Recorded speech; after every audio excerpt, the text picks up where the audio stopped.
Good day, everybody. There's still lots of people to join, but we have a huge amount of content to get through today. So let's get started. Delighted that the final webinar of this year is all about our annual survey, which we just completed yesterday. 34 firms have completed it. So look forward to comparing its results versus the results of the 2021 survey. So welcome everybody to today's webinar. Before we jump in, again, I'd like to thank Mark Rosenberg over at Tartar Krinsky and Dragon for sponsoring our webinar series in 2022. Mark and I are hosting an event for aggregators in New York in January, which I'll touch on in a moment, and hopefully we'll see lots of you there. And second sponsor, Titan Network, Dan and Matt and colleagues over at Titan, thank you for backing us and partnering with us over the last few months of 2022, and hope to work with you in 2023. Okay, so a few slides from me before we jump into the survey results. First of all, for those that don't know us, my name is Emmett Kilduff. I'm one of the co-founders and I'm the CEO of the Fortia Group.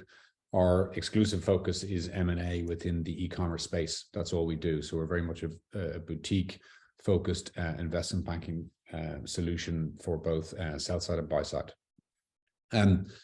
Deals are getting done despite the really tough markets. We closed 2 deals in the last 2 weeks. Beachmore Books, a notebook brand out of London, was sold to an individual buyer, and Flipline out of Germany was sold to a German aggregator. So it's great to see that deals are getting done despite the tough climate. I touched on this in January. We are hosting a roundtable for aggregators. We did these in London and Berlin about 12 months ago. They were very successful.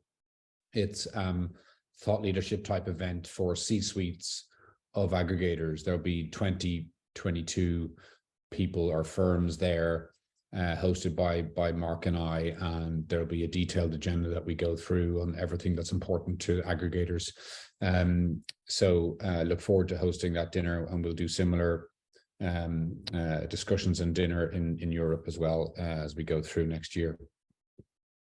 So back this time last year, we conducted our first survey of aggregators. The recording of that webinar had over 2,000 views. It's interesting to see of the speakers that day, resembles how the industry has changed. Ken is no longer with Thrasio, and Arno has gone to a subsidiary of BBG. Billy is with Upper 90 and Mark is with Unibrand. So there's been a lot of change over the last year. For anyone that is interested in how the results have changed between last year and this year, please do take the time out to go to our YouTube channel, the Fortia Group, where you can see the detailed webinar that we did this time last year. So today, we want to talk through the results of the 2022 survey. I'm delighted to be joined by some great panelists. If you could kindly turn on your video now, panelists. So first of all, we have Kenny Vaes, who's the CIO at Dwarfs, who, congratulations, recently raised financing with his no mean feat in this difficult market. We have Alex Urdea, who was one of the co-founders of Upper 90 and has been involved in a lot of boards of aggregators. We have Christopher Parr, an investor and advisor, who sold a large brand to one of the aggregators. And we have Brian Quimby, representing one of the DTC aggregators. So look forward to chatting with you all as we go through, gentlemen. So the agenda for today is, first of all, we will go through slide by slide the answers to all the key questions of the survey. I'll give context and background to each of the questions, but really it's an opportunity for our panelists to give their thoughts, comments, views, hopefully some controversial to make it interesting on each of the slides. We have 90 minutes for the webinar, so at the end we'll have plenty of time for audience Q&A. So can I ask the audience to submit questions via the Q&A function on Zoom as we go through, and we will field those at the end. Please do not submit them via the chat button, as that's difficult to coordinate and manage. Okay, so to give some context on the survey before we jump in, This is important because it obviously has a correlation to the answers. There were 35 acquirer firms who completed it.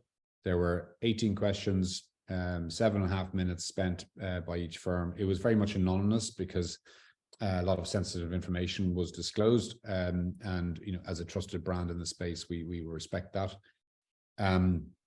The people that did submit the answers will be given on a redacted basis the granular results, including commentary submitted by folks, so that will hopefully help them in their strategy days and so forth as they look ahead to next year.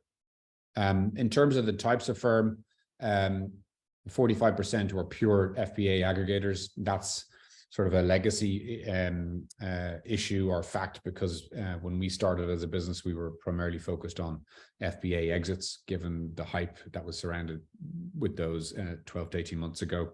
So most of our buyer database, it was skewed towards FBA aggregators. That's moving now towards incorporating DTC aggregators, private equity and strategics.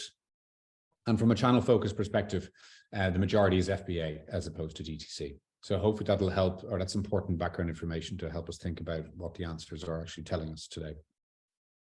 Okay, so we have 5 sections. Section 1 is all about deal flow in terms of volumes. So the first question was straight up, how many deals did you complete in 2022? Thrasio in 2021, we believe, completed 85 deals. 2022 was significantly lower than that. It's good to see that they have some people now looking at deals again. But clearly deals dropped in 2022 versus 2021. So let me open up to the floor here, the panelists. Who'd like to jump off and give their thoughts on this response?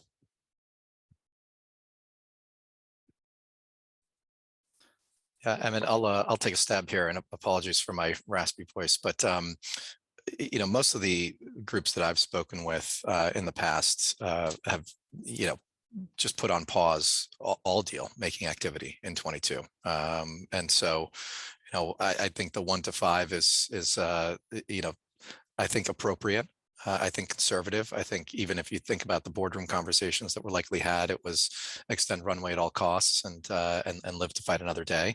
I think as a lot of folks are dealing with weighty cap structures and the like, and kind of a debt fueled acquisition spree, it was both from a structural and operational perspective, but also from a financing perspective, a kind of had to happen.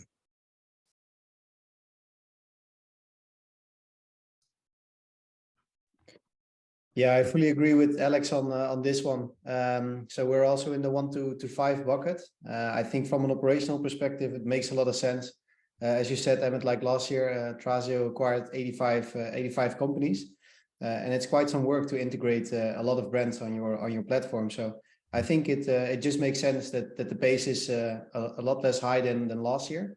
But I do expect that to pick up whenever everybody's settled with their platform. We've also focused mainly on setting our platform in the last couple of months, but it's really taking 1 step back to make 2 steps forward again.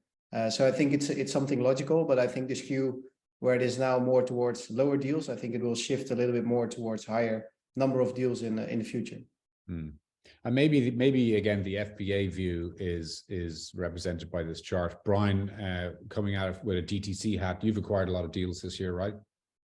Yeah, I was going to say we're probably in a bit of a unique situation simply because we had raised some capital. And so we had the opportunity in 2022 actually to do the majority of our deals. We've acquired about 50 companies overall, and most of them happened during that 2022. It's interesting. You talked about sort of that integration aspect. I've recently started leading some of our business development efforts, but prior to that, I was actually on the integration side. So figuring out supply chain, customer support, marketing, technical infrastructure, and how we're going to do that at scale for 40 some businesses that we've done. So a challenge and an opportunity. And Chris, as someone who's sold to one of these aggregators, what's your viewpoint? I think it's the right thing to do. If I was an aggregator, yeah, you should be slowing things down and concentrating on not spending, but concentrating on sales, profit, all the basics really. From what we observed, obviously we kind of sold. So we sold in May 21, which was kind of one of a good time to sell. yeah, there was very much a focus. We saw discussions we had with different aggregators and what have you, of just spend, and not enough focus on profit, sales, operational efficiency. So it's good to see that that's being focused on probably naturally. And I think also a lot of sellers probably just don't want to sell either at this time, because they're not, they're not getting the kind of the great multipliers which you could have got. So I think naturally the market will dip. Should come back though in year and a half maybe. Yeah. Very good. Okay. Question 2. By what percentage has your volume of deals declined year over year? Interesting to see 47% no decline. I guess that's maybe from some of the smaller aggregators who are only getting going in 2021 would be my guess. But clearly lots have seen a 50% plus decline. Any further insights that stand out to you, gentlemen, from this chart? I was surprised, as you said, I was surprised by the 46.9, no decline. I'd question that. Yeah, I wouldn't expect it as well. Following on the last sheet, where you see that the number of deals being done per party is not that high. So I think it also stood out to me, 47% close to seeing no decline. But that could be coming from, let's say, the D2C angle here quite a bit, and maybe some, because I know there are some aggregators who raised last year, so late last year, or maybe somewhere this year still, early this year. And they, of course, have the dry powder to push through. Yeah, exactly. Yeah, we saw a couple who actually had competing offers. Not a huge volume, but they were definitely out there. Okay. Emmett, maybe a question in reflection of that is, my understanding is a lot of kind of new investors are coming to the domain, those that are, fancy themselves more private equity firms than aggregators, if you will, and other things like that. Were any of those included in the survey, or? There were some private equity stroke strategics, not as many as we'd like. We are continuing to develop our relationships with those folks who clearly have a lot of dry powder and are looking for platform plays or bolt-ons to existing portfolio companies. And they have lots of money. So, it's a great time to be a buyer. And I think they'll become a bigger part of it. You probably saw the Marketplace Pulse article that referred to that trend as well. I think we'll see private equity more and more be buyers next year. Agreed. Average deal size. So certainly in early 2021, most aggregators were focused on looking at brands that had at least $1 million in revenue, and that's consistently crept up over the last sort of 18 to 24 months, with a lot of the aggregators we speak to now looking for at least 5 million revenue. Some are higher. So interesting to see that the deal sizes are obviously increasing. Only about 17% are looking for deals less than $1 million, and I think next year that will be much smaller, given the amount of work. Well, you tell me, Kenny and Brian, the amount of work it takes to integrate a brand doing $1 million sales, is it the same as $5 million, $10 million sales? Yeah, roughly speaking, like the work from an M&A perspective is I would say the same, and also from an integration perspective. But what you sometimes see is that smaller targets, let's say sub 2 million in revenue, with just a couple of top SKUs, is actually very, let's say, good for integration purposes, because they're much easier. So I think it isn't a one size fits all. But what you do see is that those companies have grown over the last 2 years. And every acquisition that you do has to move the needle. So from a resource perspective, yeah, you have to find the right balance in how big of a target you want to acquire, at least for us.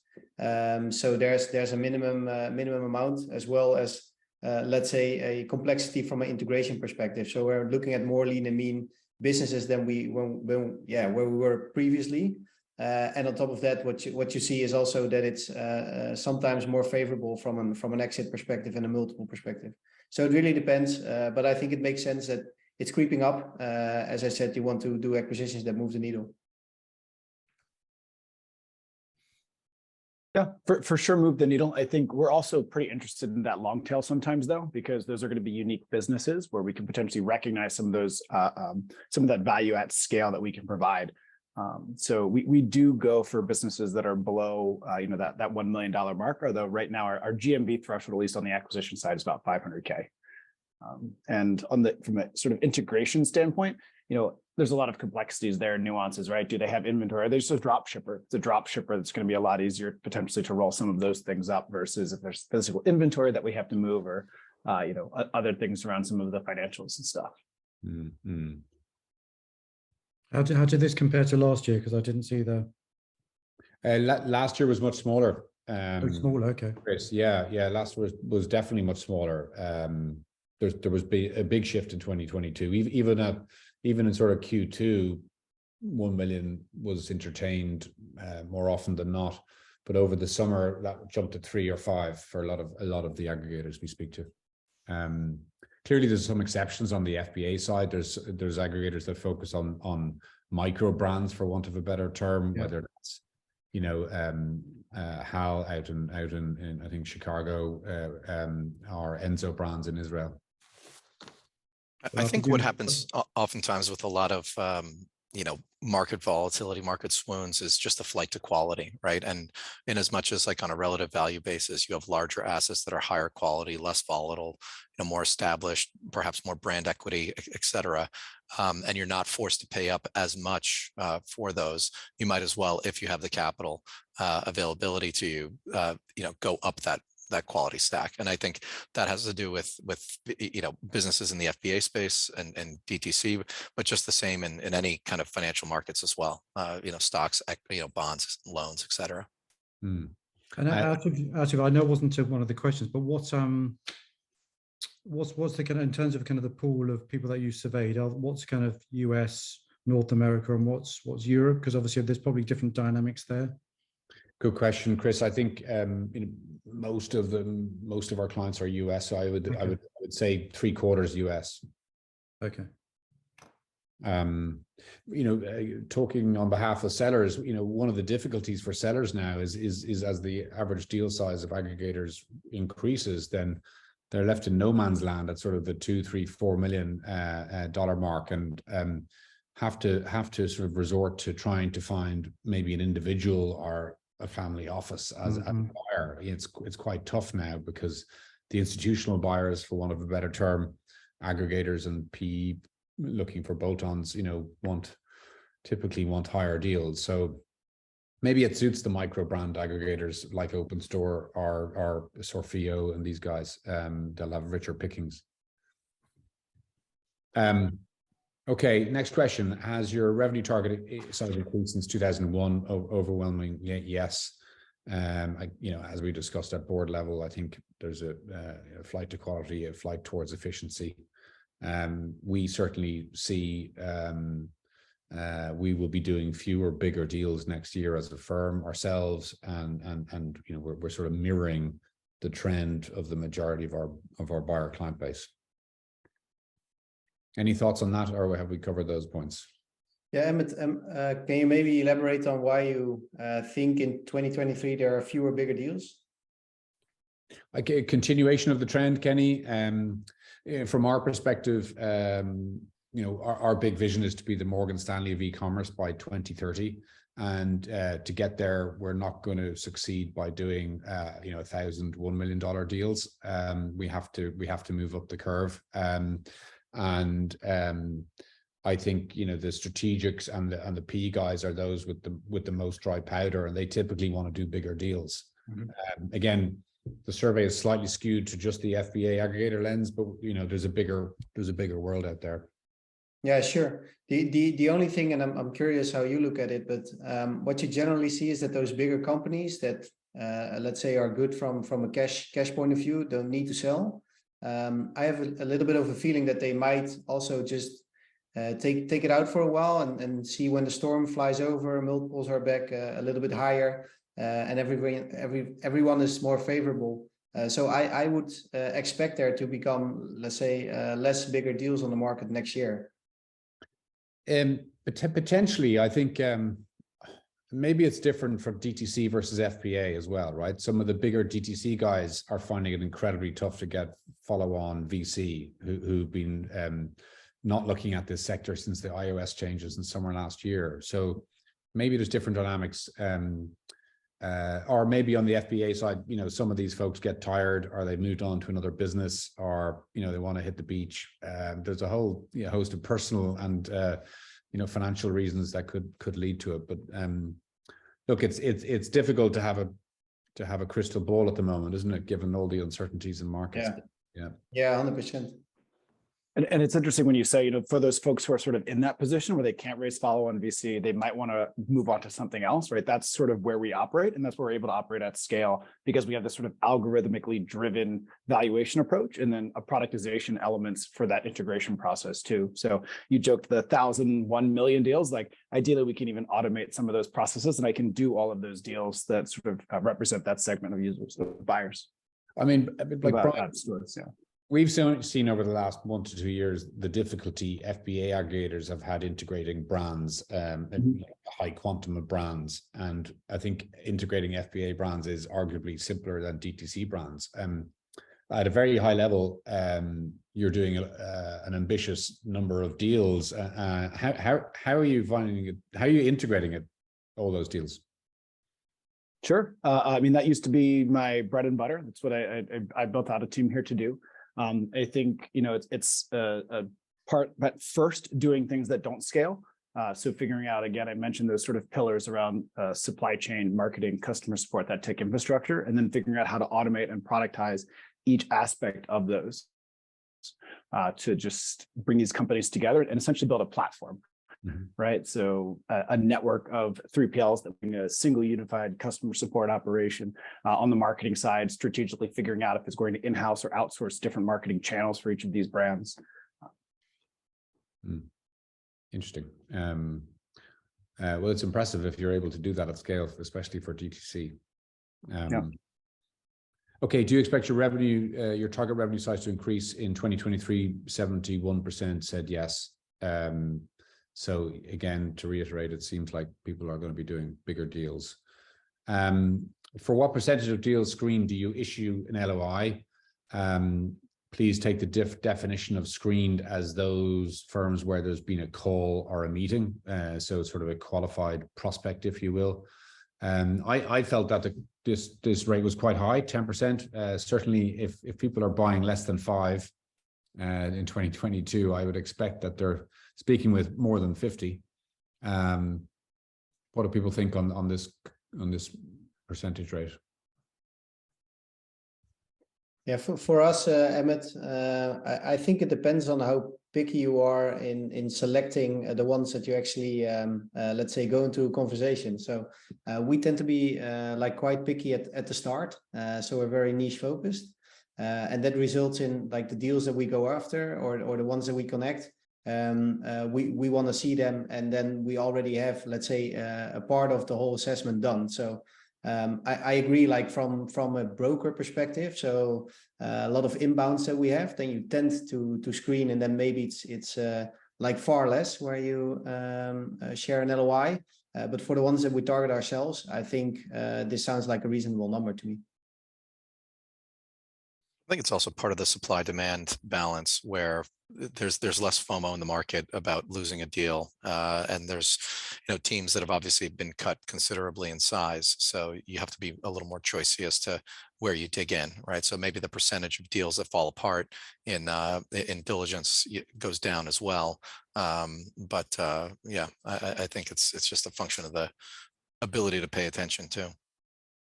Yeah, and to your supply demand point, Alex, at the moment, I think there's little supply. A lot of entrepreneurs are focused on executing for Q4 or just don't feel the valuations are good enough, so they push things to 2023. It's been interesting that the amount of inquiries we've got from aggregators just wanting to have catch-up calls to sort of catch up on trends, but also understand what's in our stock, what deals we have. There was an urgency to do that sort of in November to try and squeeze more deals in for year end, because there was, I think, a lack of deals on the market. And Emmett, do we already see that picking up for Q1 and Q2? Yeah, I was remarking to my team, my colleagues earlier on today that our outbound email campaigns haven't had such a good response ever compared to this week. Now, there could be lots of reasons for that, right? But it feels like that most people are geared up and have done all their planning for the holiday season and are, looking to next year. And we've had a significant response this week. So, yeah, I hope we're seeing a pickup, because it was definitely the number of pitches we were doing in May, June was pretty frantic, and we were winning lots of clients. And then it definitely dipped for summer months, but continued to dip for September, October, because of the markets mainly. But yes, in this week we've seen an uptick. We see exactly the same in our outreach. So basically, end of Q3, when everybody is busy with Q4 already preparing, and beginning of December was quite slow. So let's say the holiday sales. But now what we see is that people are more responsive in the last couple of, I would say last week, last 10 days. But you will see that lots of them will go on vacation somewhere in the next 3 to 4 weeks. And after that, I think they're ready. But it's in line with what we see as well. So sounds reasonable. Good. Yeah, I mean, even some of the commentary by private equity firms, talks about obviously Q3, Q4 being very tough, but they're seeing increased deal flow already for Q1, which I think is good for all of us. Okay. How many deals do you estimate to complete in 2023? So 50% said 1 to 5. So no real change for a lot of folks. They've continued to be thoughtful and conservative and not reach too far over the skis. One said over 25. I assume that's probably Brian, who's continuing to go full bull and make lots of acquisitions. If 2021 was the year of acquisitions and 2022 was the year of operations, is 2023 not the year of acquisitions and operations? And should there not be maybe more deals next year, or are people still scarred and at this stage, want to be conservative in forecasts?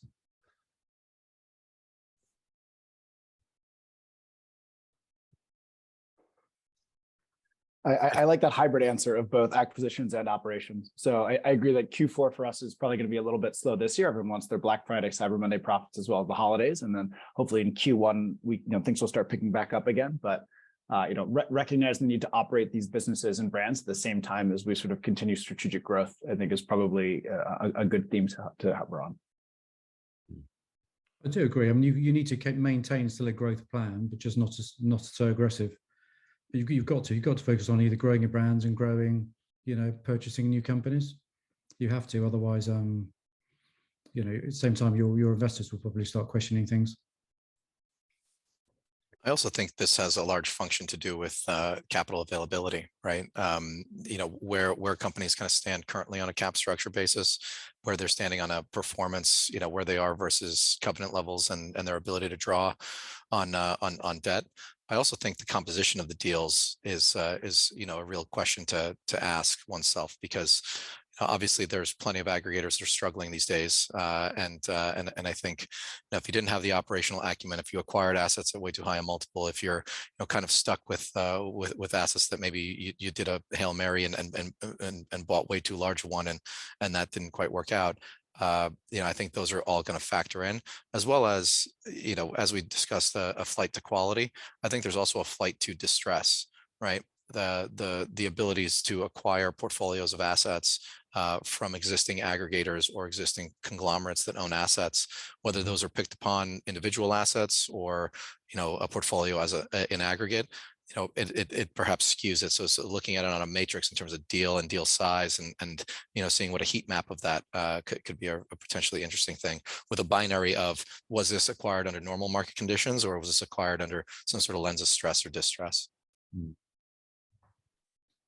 If you extrapolate this data for the 125 FBA and DTC aggregators, it's not that many deals in terms of volume next year, right? In terms of, if you're a seller trying to get into this group of getting an exit, it's a relatively small number. I think this time last year we based on a similar survey, we forecasted that there'd be 1,000 deals in 2022, and how wrong that was based on what happened in the markets this year. But if we did the maths here, it's a relatively sensible small number. It's going to be hard for a seller to be part of the diamond club, for want of a better phrase, right? Only the best will sell. Yeah, maybe if the accuracy of last year is something that tells us about this forecast, then we might be higher for 2023. But I think it will all depend on let's say the capital markets there and how the recession will play out both in Europe and in the US. I think those are key ones. I actually think this is a very good forecast because I think everybody is now less bullish, so they're a little bit bearish.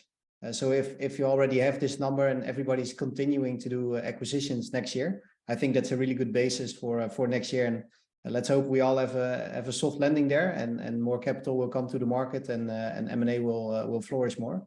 But it also depends on the type of company. Like we just did our fundraise, and I think this is the best time to acquire. So smart money will come in and will pursue the endeavors here. But I actually think it's a good basis to start off. Agreed. Okay. I think if I was any acquirer of a business today, I think I would go out with exactly that rhetoric, Kenny. Like, if you have an ability to raise capital, this is probably the best time to buy since 2018, when the whole category kind of got defined, and both lack of competition, lack of liquidity, et cetera, all of those things culminate. Not to mention the fact that you've probably started to figure out all the operational challenges that that probably hurt you before. Yeah, agreed. Yeah, I agree. I think although like the space itself has matured quite a lot, so I think from an integration perspective, lots of companies will be in much better shape. So I think that will be much smoother as well in the coming period. Okay, let's move to part two, where move on from volume and onto categories. So the first question asked was, have you decided to focus on fewer categories? And I think that's interesting because certainly from our perspective, some of the best aggregators are those that are very much niche, either by category or geography. So from a category perspective, Gravitique is a good example, focused on the medical category. From a geographic perspective, there's a few aggregators focused, for example, on LATAM, one who just raised more money in the last week or so. It's hard to be category agnostic or geography agnostic and trying to do all things to all people. So interesting to see that. And then really interesting to see which types of categories people are focusing in on. So I'll open to the floor. What are people's thoughts on these questions?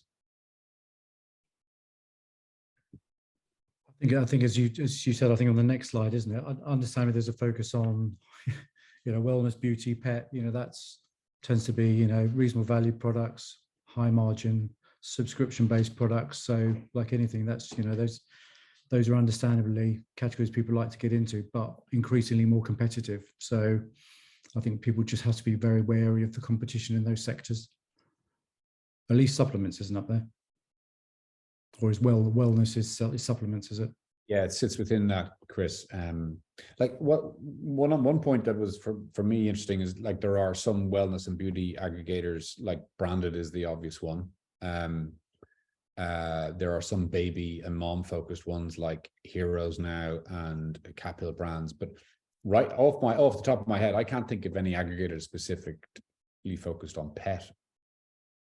Has anyone seen, why isn't there an aggregator focused on pet if that's such a great evergreen category in with the recession looming, or we're already in one? Well, we are focused on pet, so maybe I could chip in here a little bit. We've actually done let's say a round with the whole team.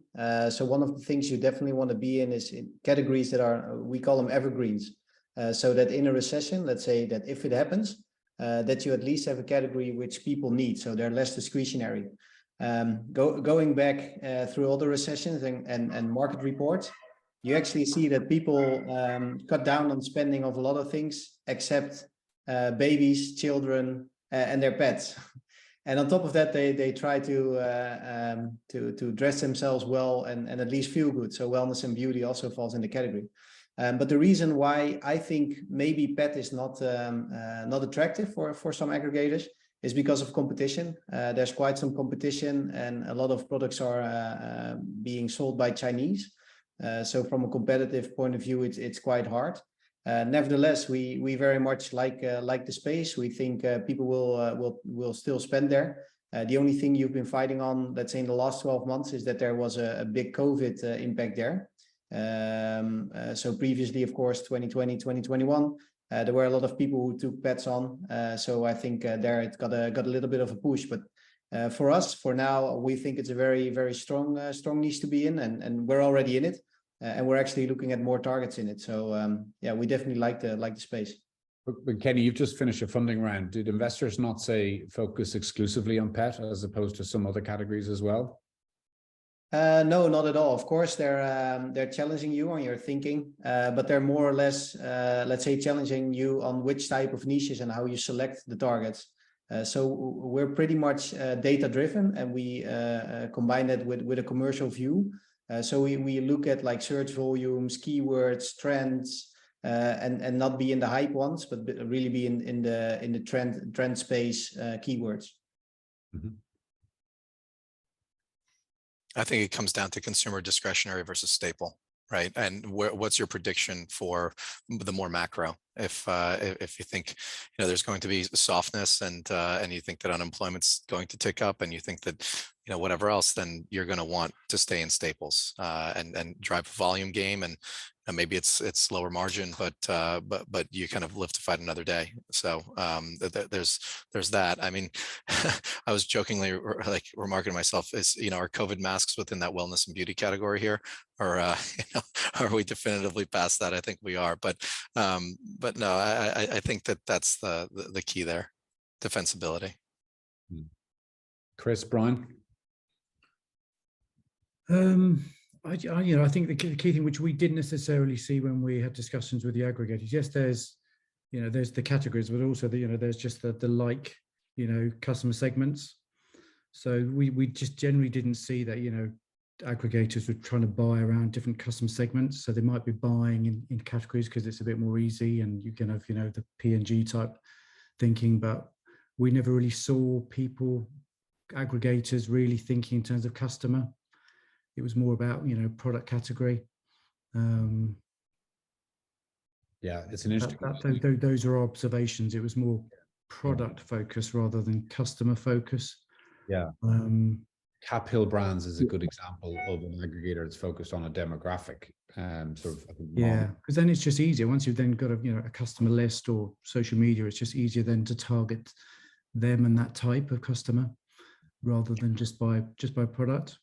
Because ultimately, especially if you sell on Amazon, you could be competing against yourself. So the company we sold to bought 2-3 kettlebell brands.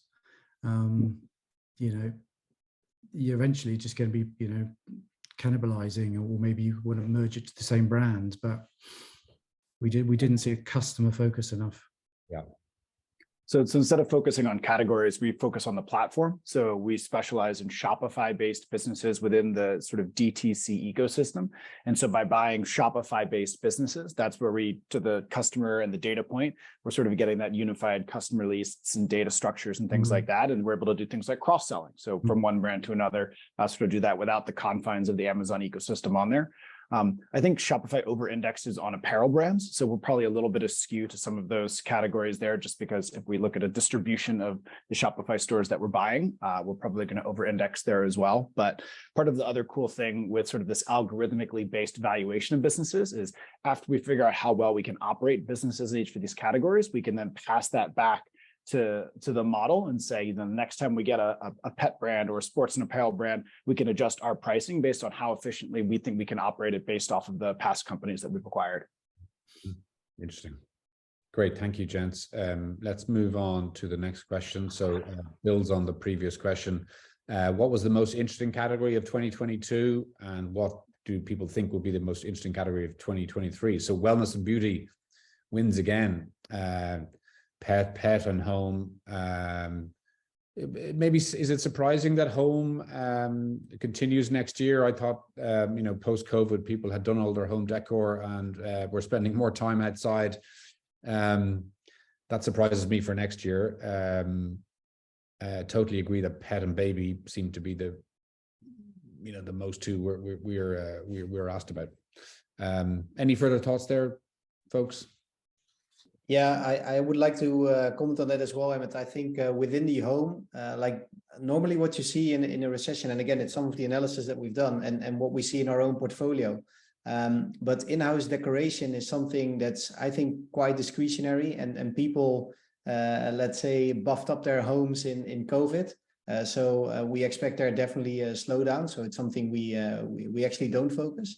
But what you also see in let's say, if there's a recession, but also in these times with still COVID hanging around, is that people like to do, let's say, in-house entertainment. So that's definitely a space where we would look at. So within the home, we actually, let's say, are focused on certain sub-niches. Interesting. Thanks, Kenny. Brian, are you looking at home? One of the most exciting companies that I actually got to integrate was a drone company, which was pretty cool, kind of a hybrid of electronics and maybe toys, but I really enjoyed that and appreciated that. And again, I think that part of the really interesting and compelling part of sort of looking within this certain category of both, or sort of looking across categories and to find those right businesses, is you end up getting exciting brands like that. Okay, so let's move on to part 3, probably the most eagerly awaited section. It's always valuations. So the first question we asked, by what percentage has valuations declined in your deals on average? And no surprise that the majority have said that they declined, with 20% saying it's declined by over 50%. Obviously, we talk about supply and demand. There's less buyers this year. There's clearly difficult markets. There's less competitive auctions. Sort of June 2021 was uber competitive, especially here in Europe, where people were doing their funding rounds and just had to acquire. We're getting LOIs, in 5 days by 10 firms for deals. It was crazy looking back. So what do people think? Is that what you expected, gents?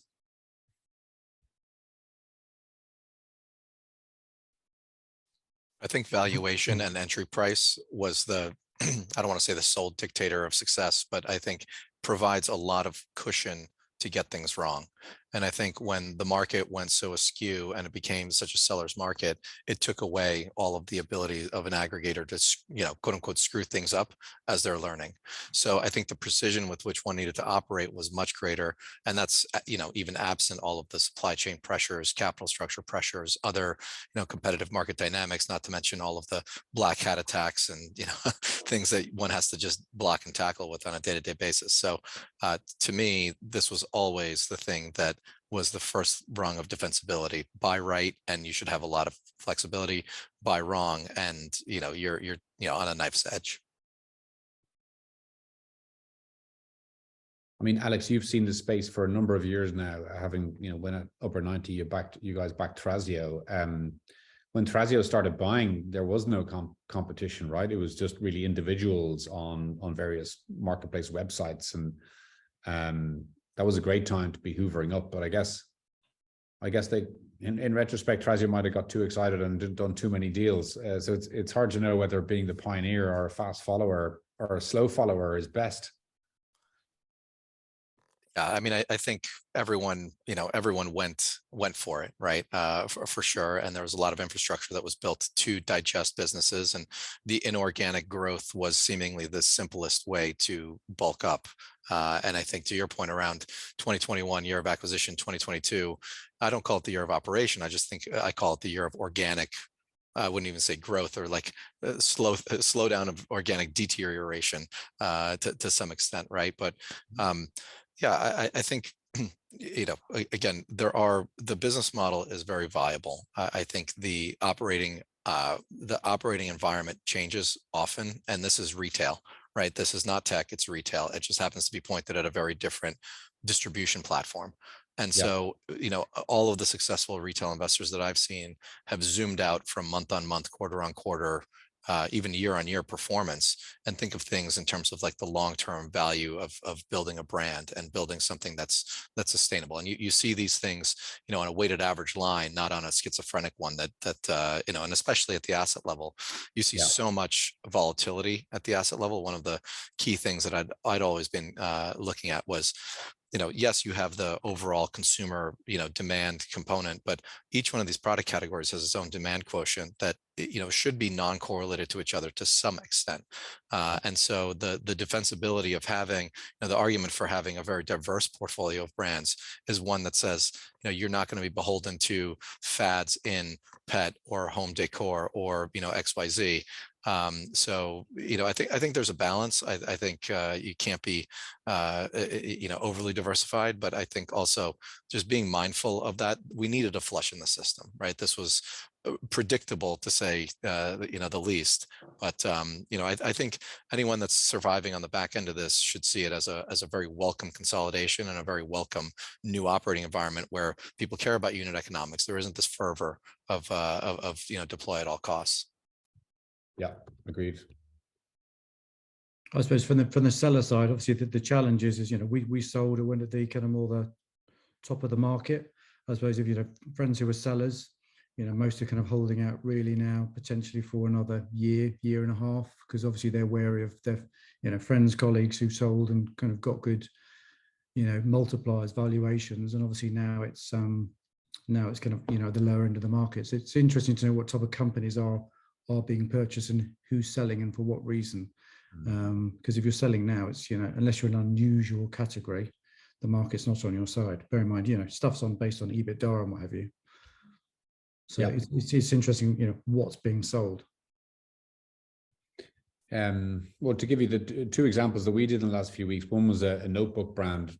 The guy was ex-Amazon. He runs an Amazon agency out of London, and he wants to set up a new niche aggregator. And so he was just like, I need to move on and get some release the cash. Yeah. The German brand, two founders, again, want to move on to different things, been doing it for 3 to 5 years.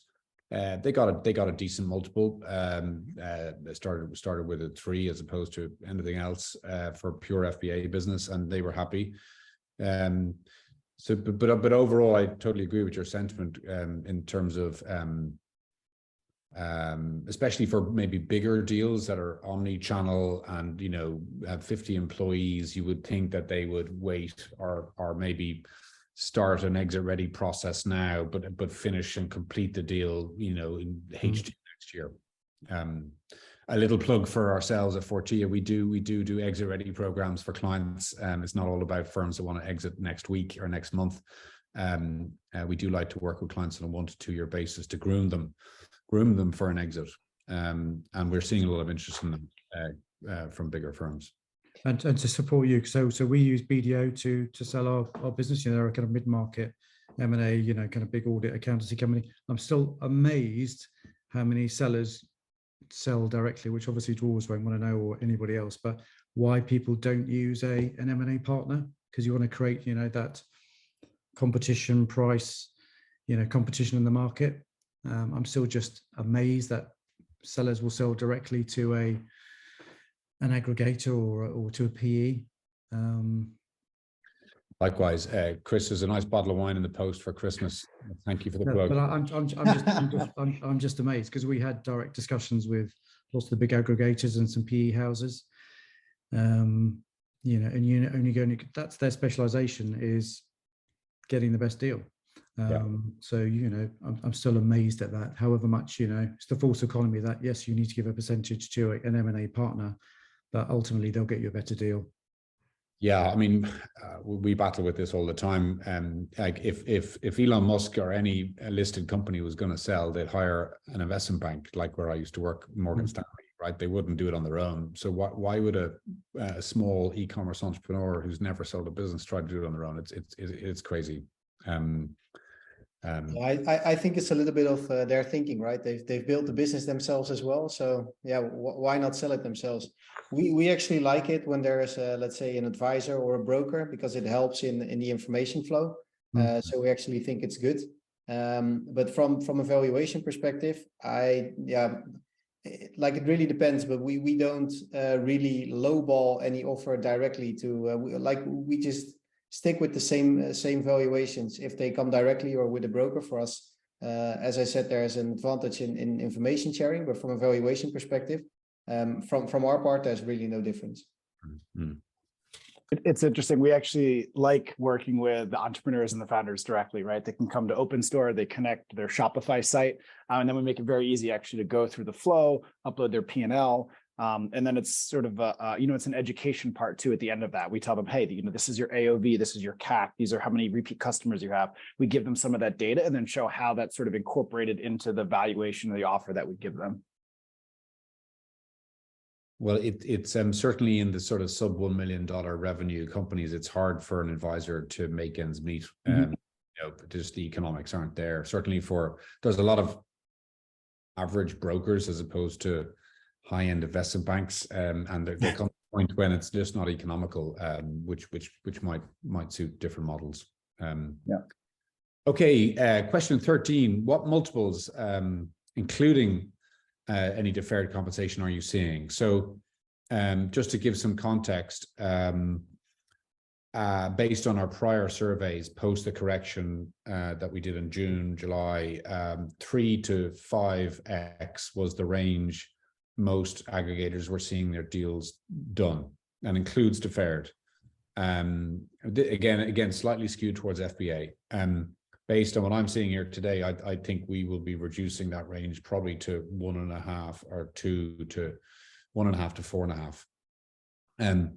If I did the survey again, I think we should have more granularity at the lower level. I think we should have done 1 to 2, 2 to 3, 3 to 4. 1.5 to 3 is way too wide a range, unfortunately. And I don't know many sell-side entrepreneurs that will take 1.5. Bear in mind that we don't deal with distressed exits. We only deal with clients that are increasing in revenue. Again, the final point I'll say before I open up to the panelists is it is a skew towards FBA. DTC brands always typically get higher multiples than FBA brands because they're more like real businesses. They own their customers, etc. And we're still seeing them get multiples up to 8 or 9x for the pure diamonds, especially if they're bigger, 10, 20, 30, 40, $50 million revenue type businesses with high net margins. So important to bear that in mind. Emmett, is this including or excluding inventory, and is it including or excluding, like, let's say, shares that are being offered in the deal? Yeah, good question. So in our definition of valuation, we always exclude inventory. Inventory is an add-on at typically landed cost. That's sort of separate. Your second point is a good point. Increasingly, we are seeing aggregators, offer equity in Topco, a rollover of a certain amount into Topco. That's not included here. It's hard to capture. It's relatively new and innovative. Not everyone's doing it, so it excludes that, Kenny.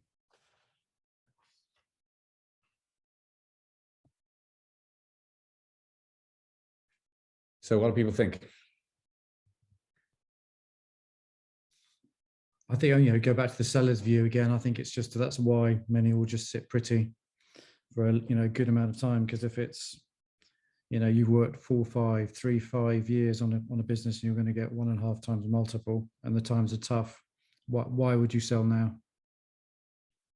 The market, if allow the market to come back and maybe freight costs to come down a bit and product costs to get a bit more a bit better, and maybe the Chinese sellers, because obviously they're being very aggressive at the moment, and continue to be, I think people will just sit pretty.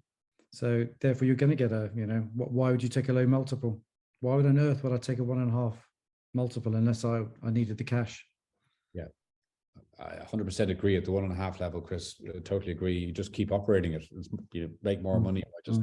Clearly there's execution risk and other items to think about, but it's the buyers on the call think it's great. They might get 1.5, but there'll be very few deals traded. There are very few good brands traded at that level. So I wouldn't get too excited. Buyers, I just don't think sensible entrepreneurs who build good businesses will sell for that level. Maybe the very small ones will, who don't have a clue, but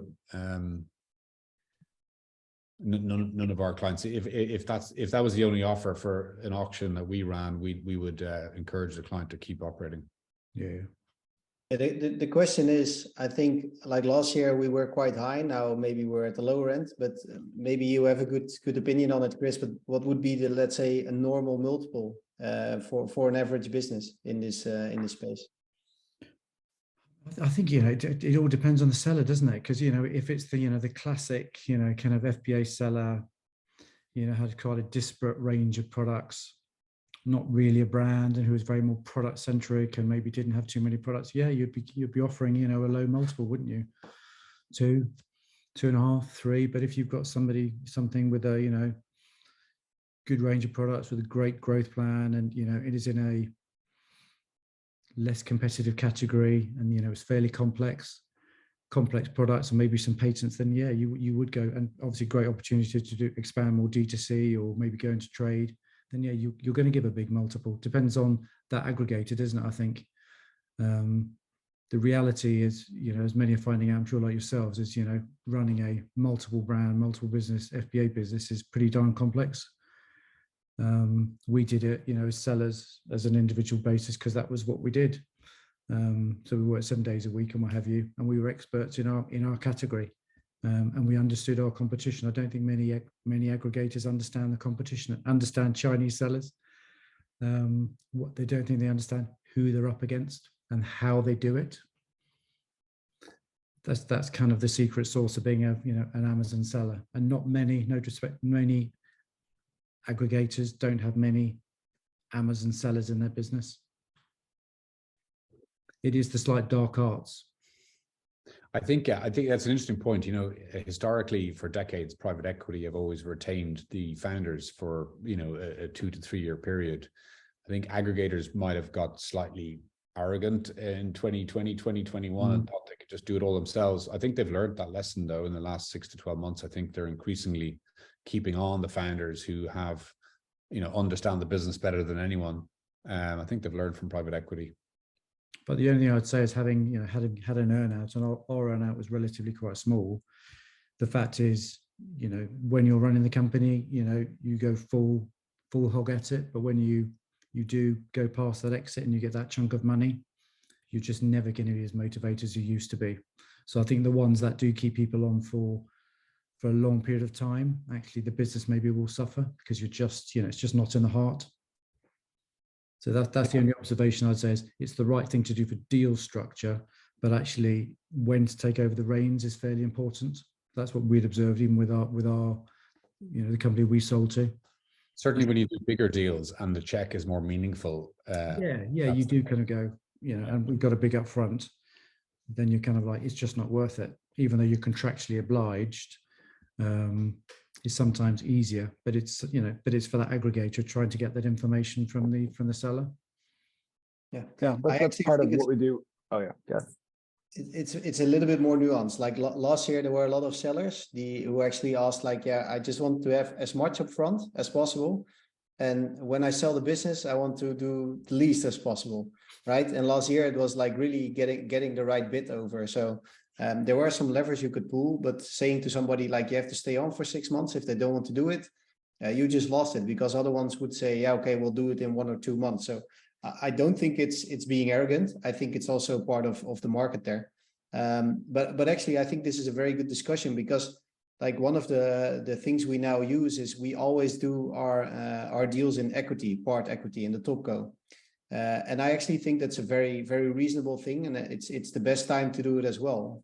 Let's say from a seller perspective, maybe multiples have come down, and you could get slightly bigger when it's all averaged out and we're in a normal environment.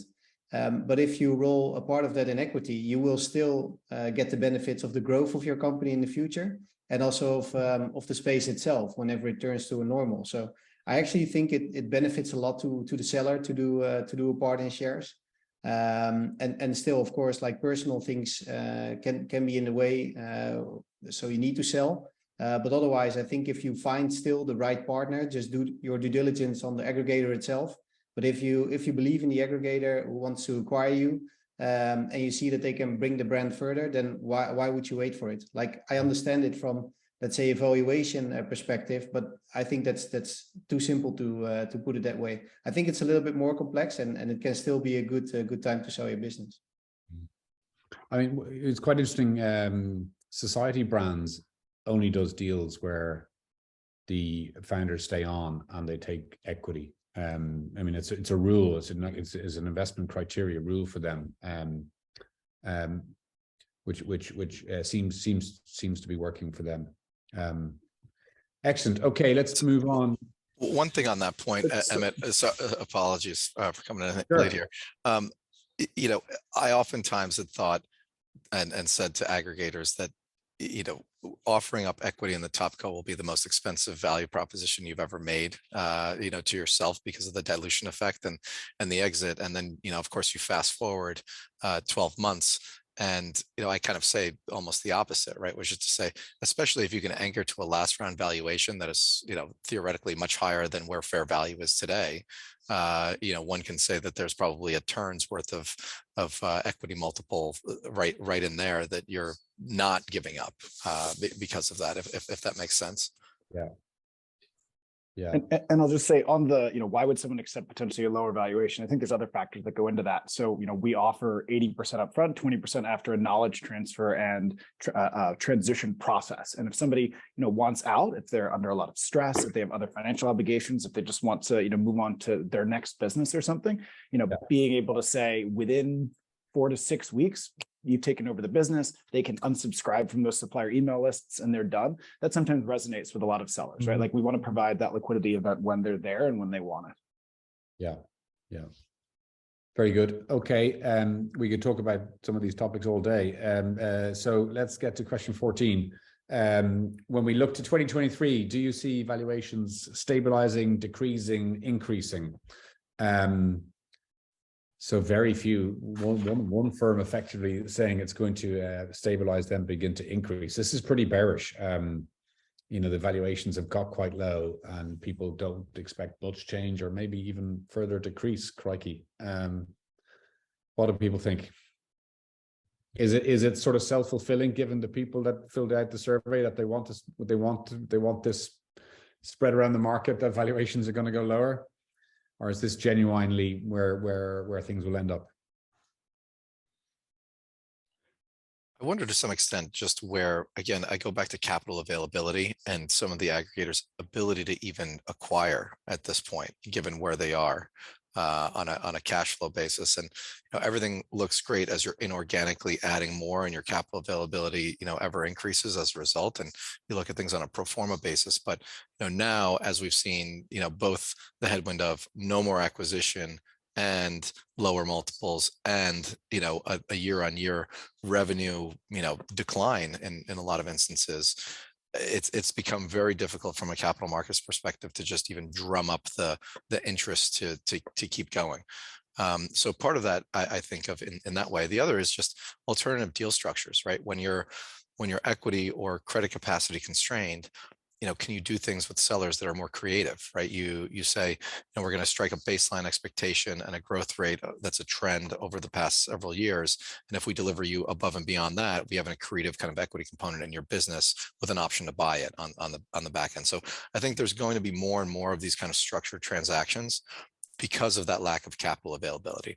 And I also think the consolidation in the space is going to lead to, you know, that's where you start to see, you know, non-cash transactions where you just have an equity swap of sorts that's going to need to catalyze first to show some sort of inorganic growth in a cash poor kind of overall environment and a funding poor environment. And then I think you start to see that. But until you have a clearing of that overall wholesale acquisition, wholesale consolidation, I don't really see a reason or a catalyst for valuations to go back up.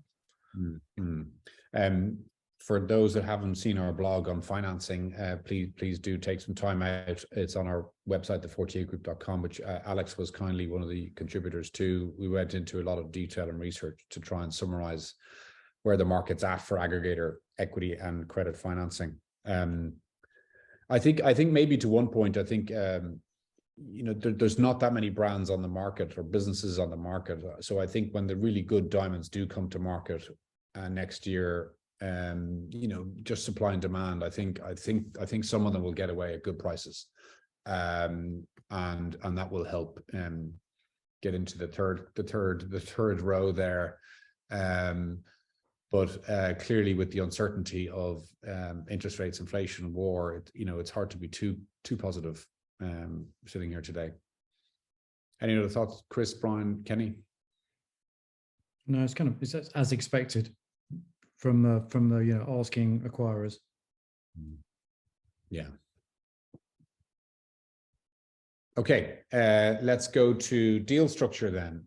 We've touched on a few components of this, but let's jump in. So question 15, do you expect upfront payment to continue to decrease and deferred payment increase in 2023? So I guess, no surprise, as things get more difficult, people look to offset the risk onto the seller.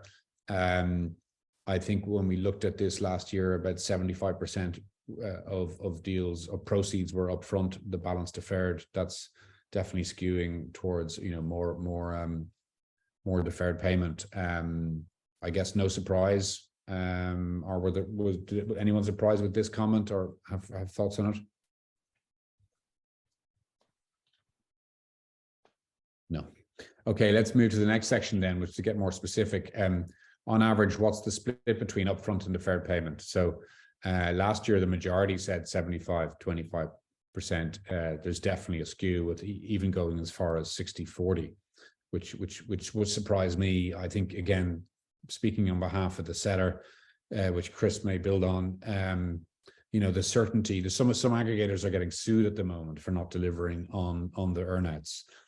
Earnouts were created for buyers. They were created by buyers for buyers. Let's be honest, right? And at the big M&A level on Wall Street, a lot of earnouts go to litigation.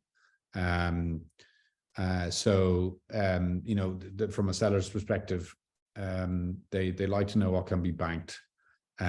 Clearly, within deferred, then there's things that are more bankable than non-bankable. Stability payments are more bankable, if you will, than an earnout based on EBITDA, which for a brand that might ultimately end up as a non-core brand if the aggregator pivots to just focus on the pet category, which would be pretty scary. So lots to think about here. Who'd like to jump in? Again, so we spoke to, when we had our LOI, we spoke to, so two are PE and two were aggregators. So, the kind of classic PE model more was the lower upfront, but, potentially bigger, deferred payment as part of, still potentially running the business, which is obviously PE tend to back founders and business, who have good businesses. But as a seller, many of us just wanted to get out. And I think the difficulty I know of friends that have sold to, so we got a big upfront percentage because we were selling kind of at the top of the market. But there are many friends that have sold to aggregators and who have got, a fairly high percentage, but they're not running the business anymore. So they might be on a 2-3 month, 4 month, 5 month period of time of still running the brands, but actually then they've got a brand manager operating it within the aggregator.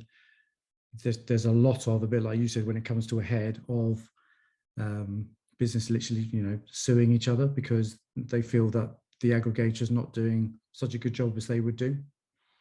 So I could see on this one, obviously that's how, on a simplistic level, that an aggregator or purchaser would want. But the reality is I can see this being, as you've said, quite a friction point. So it might be a good deal, but the reality is how it operates and how it grows and how it's managed. I've just seen it get very messy. Yeah. Kenny, Brian, from the buyer perspective. Yeah, so historically we don't do earnouts. Again, part of that value proposition is when you're looking to exit your business, we want to be there and we want to be able to give that to you. So we actually do 80-20, so 80 up front, and then I mentioned this transition and integration period during which we do knowledge sharing, during which we do shadowing sessions, things like that. We have that 20% after that.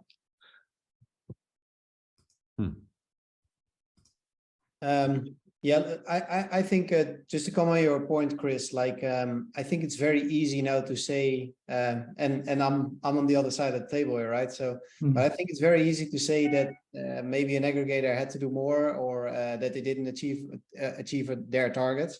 Although we're not in that situation, which I'm very happy with. I think it also comes down on the seller, right? Like, do your due diligence on who's buying you. Challenge them on the program, challenging on the growth trajectory. And I think, of course, like some niches are doing better than the other ones, but having these kind of headwinds, I think it's easy to point at operators in general, like I see it with co-colleagues. But I think it's also for some areas a tough environment. So that being said, what we now do in our own deals is, I think our deferred is actually less. What we now have in let's say all the deals that we do is that of the upfront payment, a part is let's say 50% is paid on the closing and 50% after migration. That's mainly due to one instance last year where that didn't came out as we wanted. So to let's say have the migration done properly, we defer a little bit, but we don't count it in as deferred. And what I think is and again, that's basically coming back on the shares. Providing the shares is also having a part deferred, right? And then it's not only your brand and who's operating it, but you're actually just getting shares in the whole company, which I think provides again a little, not a little, but a big upside in the long tail. So for us, the deferred, I think, has quite much stayed the same with regards of percentage, somewhere 80-20, 90-10. But we think there must be certainty in the deal for a seller as well. Obviously, it depends also on the type of deal. If we would do it with a party who's staying on board, then we might shove a little bit more in deferred than if we like integrate a brand pretty quickly and put it under one of the brands that we already have. So. Excellent. Conscious of time, let's crack on to the second last question, I believe. So what is the current deal composition trend between upfront and deferred? 74% of buyers stated that they target higher upfront, but you also use stability payments and earnouts. Earnouts we see are typically 1 to 2 years. I don't think we've seen a 3-year earnout. We are increasingly seeing equity, as we've mentioned. And obviously, yeah, the competitive nature of an auction has a big impact as to the deal structure used. So jump to part 5, the last slide, last question. Let's look ahead to 2023. We asked people in an open sort of question format, what do they think as we look ahead? And well, there's lots here. I think you know, the first point, if I touch on, is MOA, a phrase we coined, mergers of aggregators. Our financing blog goes into a lot of detail on this, but you know, by the end of Q1, a lot of aggregators will not be able to source further funding, whether it's equity or credit. The equity markets are effectively shut. Credit markets are very difficult. And so MOA has been talked a lot about since sort of Q1, Q2 this year. There's been lots of discussions, but no real, nothing really happening apart from, you know, Factory 14 earlier on. But very few actual deals. So we expect more to happen. We expect they'll be forced to happen in Q1 or Q2 next year. That's sort of one interesting trend. Yeah, Emmett, maybe one point on that. I think that the challenge is it's just not that easy to do. Even if you have 2 willing counterparties that want to do it, you have, you know, both, of course, equity consideration, but the lender side of the equation, right? Oftentimes you've got businesses that are over levered that probably need to take some sort of haircut on the debt in these domains. And, you know, for better or worse, this is just a general problem with private credit, right? The direct lenders that are oftentimes the counterparties here, you know, have debt marked at par, and they're hesitant and unwilling to really take an impairment on these things if a business seems to be a going concern. And so when you're faced with the reality of a consolidation, you know, oftentimes these things have a way of just waiting for too long before, you know, and at a point in which there is the potential for a real impairment. But in as much as you've got 2 lenders that aren't the same lender on either counterparty, that makes it really difficult. And the deal sizes, while the you know, the sizes of the credit facilities have increased substantially, you know, they're still fairly small. So to work out intercreditor agreements or other sorts of things like that to carve out different parts of the collateral and the cap stack, it's way too complicated for the deal size, and oftentimes falls under the radar of the much more sophisticated, larger scale lenders that are institutional in nature. So until and then unless there's kind of a more wholesale consolidation with a group that, or a series of groups that see this and have very deep pockets and a total return overall investment, and you have on the lender side, a capitulation and a understanding that, look, we're going to take a haircut here. We're going to need to equitize part of our debt. We're going to need to think of things that are, maybe we convert part of the debt to preferred equity with a structured payout. Maybe we do a whole host of other things. But the change of control and the language around those docs and the technical nuances on the legal side are just, things that I think, even if you want to get it done, it's a lot more complicated.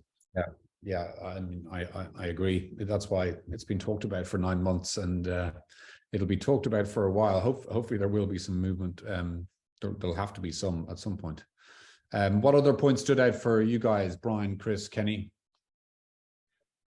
Yeah, I love those last two there, the refocus towards Shopify. We see the Shopify ecosystem as a great entry point for entrepreneurs to get in. Obviously, the platform, as well as all of the tech stack that's sort of been built around that.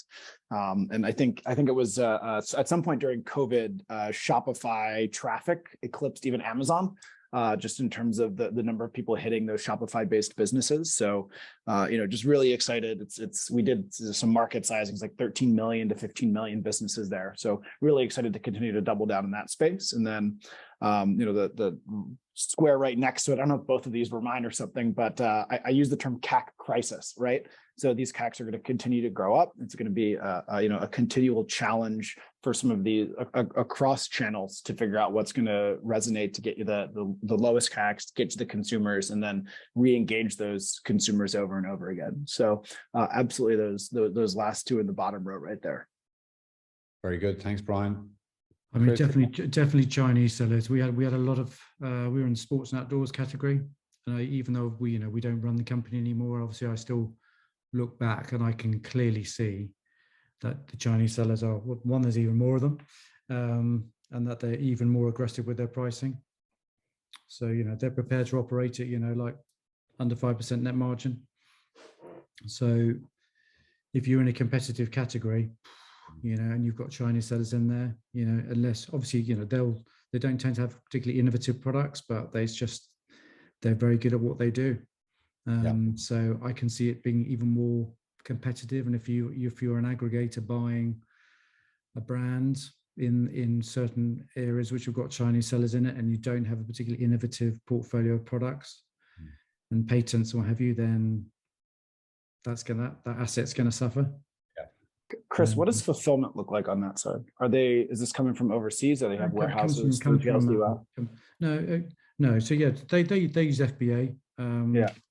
In fact, if anything, I'd see, in Europe, Chinese sellers are more aggressive in Europe than they are in the States, partly because American sellers don't necessarily sell so much in Europe because of more the complexities of supply and Brexit and tax and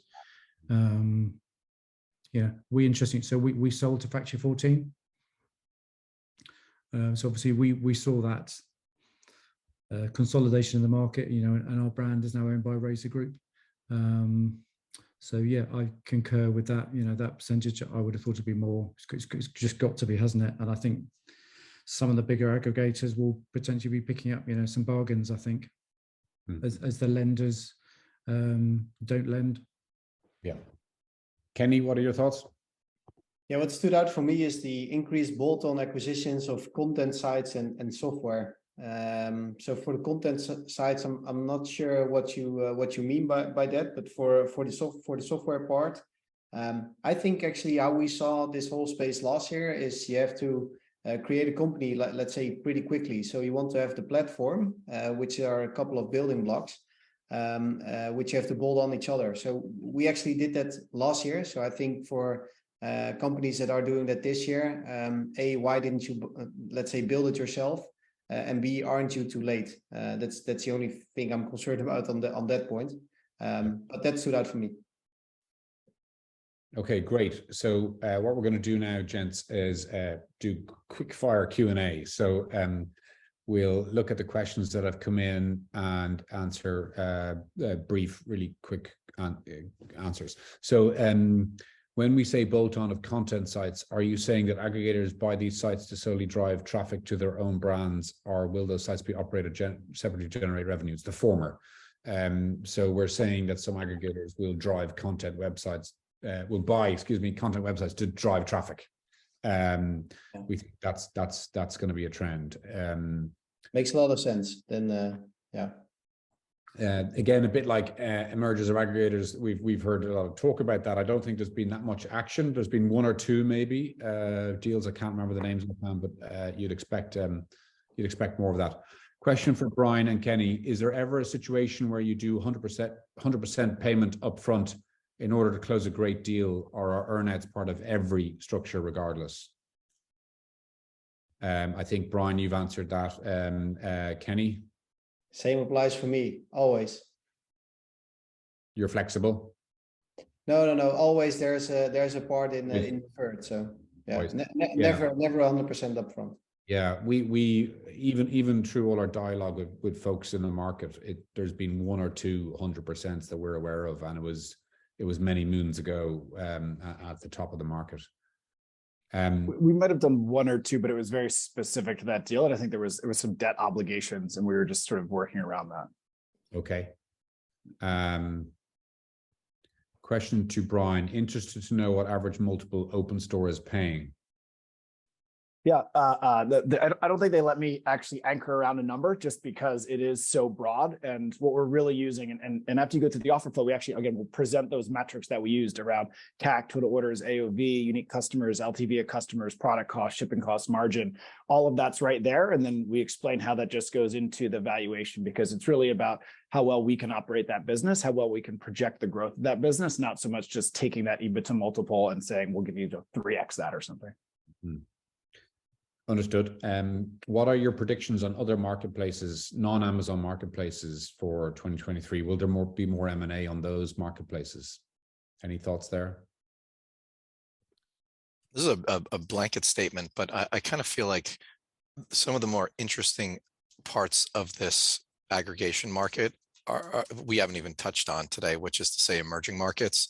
Oftentimes people think, America sneezes, the rest of the world kind of gets a cold. But when you look at the underlying trends and the speed with which some of those emerging markets are growing, albeit at starting at a much smaller base, to me, parts of Latin America, parts of, Southeast Asia, parts of Eastern Europe, I think are really, really interesting. And I've kind of likened it in my head to being able to acquire an Amazon business in the FBA space as if it were 10, 15 years ago. The maturity of the ecosystem, the overall competitive dynamics not being there, just the interest, and then on an ex post basis after acquisition, just the growth rates of those markets being double if not triple the speed of the growth rates in the developed markets. So you double that up with localized supply chain. Sometimes you double that up with customer success teams and others that can all be local market, G&A loads that are oftentimes less because the salary is and the compensation load is less, and with an overall product mix that is roughly very similar. So you may have a more local market buyer that is a bit more price conscious. So you shave down gross margins a little bit, but there's a lot of additional very interesting things going on in emerging markets. And then building that business and taking it and then being able to project out into the more Western world as well, where you have glimmers of that could create a really interesting dynamic. So I've been focused on advising businesses in some of those domains, especially. Yeah, likewise, wholeheartedly agree. I think Ponti is a good example of that, and there'll be more coming to market in 2023. Question by Alex Phillip: surely when multiples are down, it is a smart time to make more acquisitions and then optimize towards profitability once this turmoil is over. Great time to be a buyer. But then why aren't people saying they're going to do more than 5 acquisitions? Yeah, I think that mainly has to do with the capital in the space, Emmett. So yeah. I would say everybody in the space who's active and all the M&A teams, yes, they would want to do as much deals as possible, but you're bound to capital and bound to operational challenges. How important is content creation for brands in your portfolio? on a platform like TikTok, for example?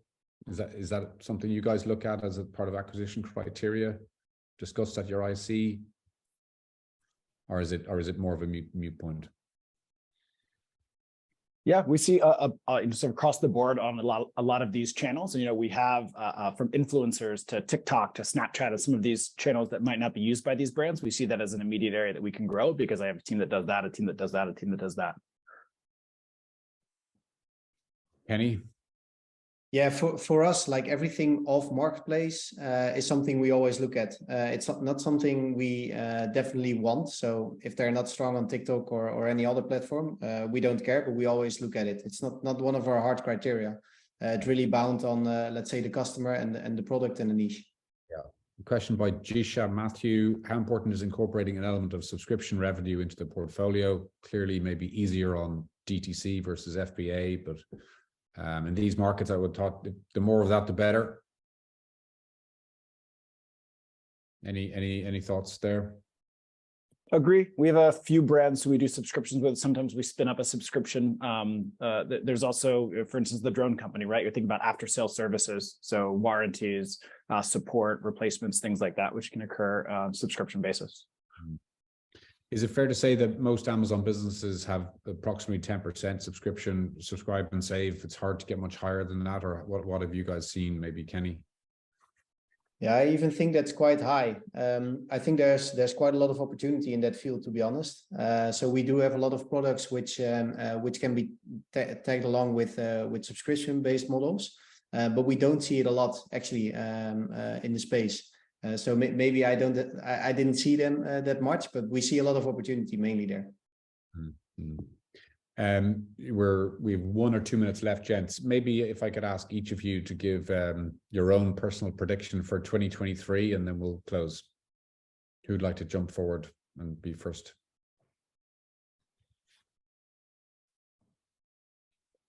I'll jump the line here. I think we'll see the winners in 2023 for the long run. Yeah, very good. Who's next? I'm excited about influencers, long tail influencers, figuring out this sort of alternative channel to drive additional sort of customer growth on that side. Interesting. Thank you, Brian. Chris? I still think, even though I don't run an Amazon FBA type business anymore, I still think it's an amazing opportunity. I still think whatever happens is tough year or not, still an amazing channel. There's still good margins to be made. There's still good profit to be made. It's just riding that storm, but not many do. Yeah.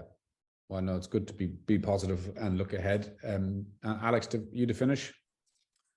Sure. Yeah, no, I think I wouldn't be surprised if there were some large scale capital raises announced in the first half of the year here, first quarter, off the back of what seemed to be green shoots in a lot of people's portfolios and a digestion of all the headaches that we've had over the past year. Good. Here, if we can all make that happen. Excellent. Okay. Just as we look ahead, our next monthly webinar is at the end of January. It'll be a look ahead, an outlook for 2023, and we'll also be publishing our 70-page plus exit guide for DTC entrepreneurs, following our publication over a year ago of our 90-page exit guide for FBA entrepreneurs. So I look forward to getting that live and finished over the Christmas period. So with that, I thank you all for your time. Thank you to all the speakers, Kenny, Alex, Chris, and Brian. Appreciate your time. And we look forward to, hopefully this webinar beats our survey webinar last year that got 2,000 views on our YouTube channel. Thank you for your great content, gentlemen, and wishing you all happy holidays. Thanks a lot. Bye-bye.